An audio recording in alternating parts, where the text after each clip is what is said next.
मित्रों, आज पूरे देश में जो चर्चा है वो बड़ी गंभीर किस्म की है। लोकतंत्र की रक्षा करने का दायित्व जिन पर है, यानी कि इलेक्शन कमीशन ऑफ इंडिया, उसके ऊपर उंगलियां उठ रही हैं और पूरे देश में विरोधी पक्ष के जो नेता हैं वो चिल्ला चिल्ला कर कह रहे हैं, पूरे जोरों शोरों से ये प्रचार हो रहा है और जनता को प्रभावित करने का एक प्रयास भी हो रहा है कि इलेक्शन कमिश्नर जो हैं, चीफ इलेक्शन कमिश्नर और उनके बाकी साथी और संपूर्ण इलेक्शन कमीशन जो है वो ईमानदार नहीं है चुनाव कराने में। यदि हम लोकतंत्र की चर्चा करें और लोकतंत्र में इलेक्शन ही बेईमानी से जीते या हारे जाएं तो लोकतंत्र क्या हुआ? ये तो लोकतंत्र की हत्या हो गई।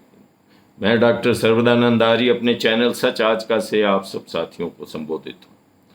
आज मुझे याद आते एक ऐसा व्यक्तित्व जिससे मेरा व्यक्तिगत संपर्क था, टी.एन. शेषन साहब।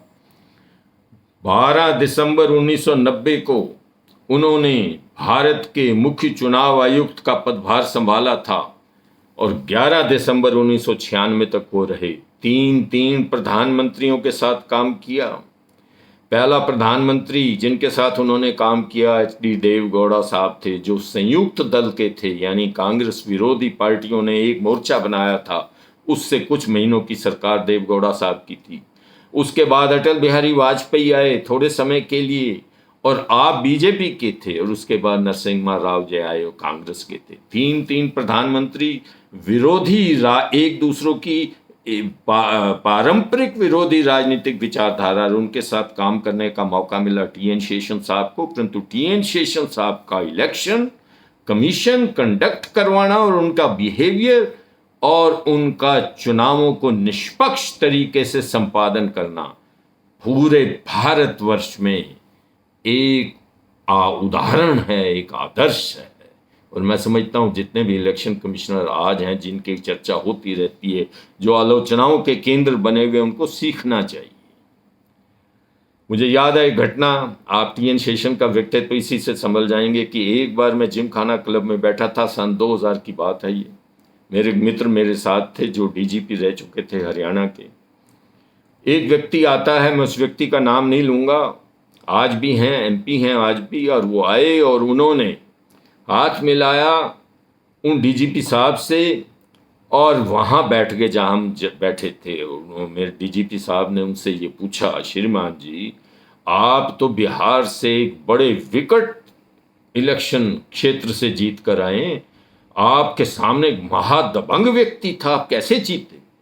उसने कहा, कोई दबंगई की जरूरत नहीं है, वहाँ बुद्धिमत्ता की जरूरत है, और यदि आप बाहुबली हैं तो वो तो काम आते ही है वहाँ पे। यदि आप अपने विरोधी से बड़े बाहुबली हैं तो आप ज्यादा बूथों को कैप्चर कर लेंगे और वहां स्टैंपिंग करेंगे। इसको बोलते हैं वोट छापना, बिहारी भाषा के अंदर वोट छापना। यानी उन दिनों ईवीएम तो होती नहीं थी और ठप्पा लगाना होता था वोट के ऊपर, तो जो वोटर हैं उनको तो अंदर घुसने नहीं दिया जाता था, बूथ कैप्चर हो जाते थे और बूथ के जितने मत पत्र हैं उनके ऊपर ठप्पे लगाकर डब्बे के अंदर डाल दिया जाता था।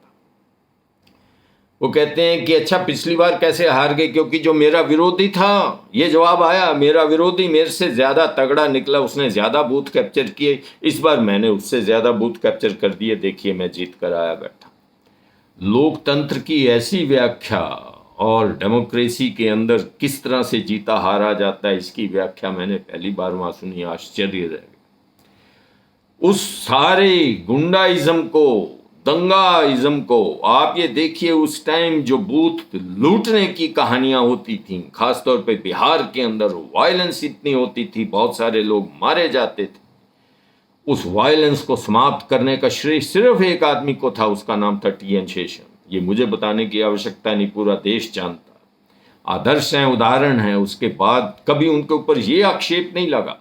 हाँ, इलेक्शन कमिश्नर बनने के बाद जब उनकी टर्म खत्म हो गई तो बाद में वो राजनीति में आए, आप उसकी चर्चा कर सकते हैं, उनके ऊपर आक्षेप कर सकते हैं, परंतु उन्होंने इलेक्शन कमिश्नर होने के नाते कभी ना कांग्रेस सरकार की सुनी, ना विरोधी पक्ष की सरकारें आई उनकी सुनी, परंतु अपने दिल की आवाज सुनी, इस जनता की आवाज सुनी और डेमोक्रेसी को बचाए रखा। परंतु आज हम ये बात कह सकते हैं ज्ञानेश कुमार जी और आपके साथी जो आज आलोचनाओं का शिकार हो रहे हैं, उससे पहले राजीव कुमार तो बड़ा कमाल करते थे, सिवाय उन्होंने शायरी करने के इसको समझा ही कुछ नहीं है। कितने बहुत गंभीर किस्म के जब उनसे प्रश्न किए जाते थे तो शायरी के अंदर वो उड़ाया करते थे और मूर्ख बताते थे और विरोधी बताते थे उन लोगों को कि जो उनके इलेक्शन कमिश्नर की फंक्शनिंग की आलोचना करते।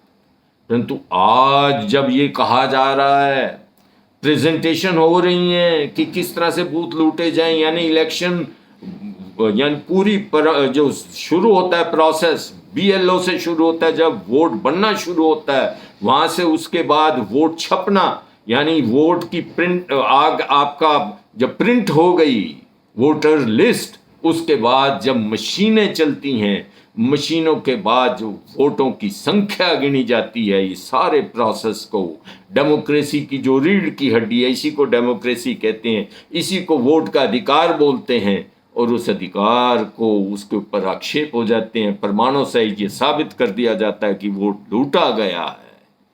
तो मैं समझता हूँ इस देश का लोकतंत्र का जो भविष्य है वो बहुत खतरे में है।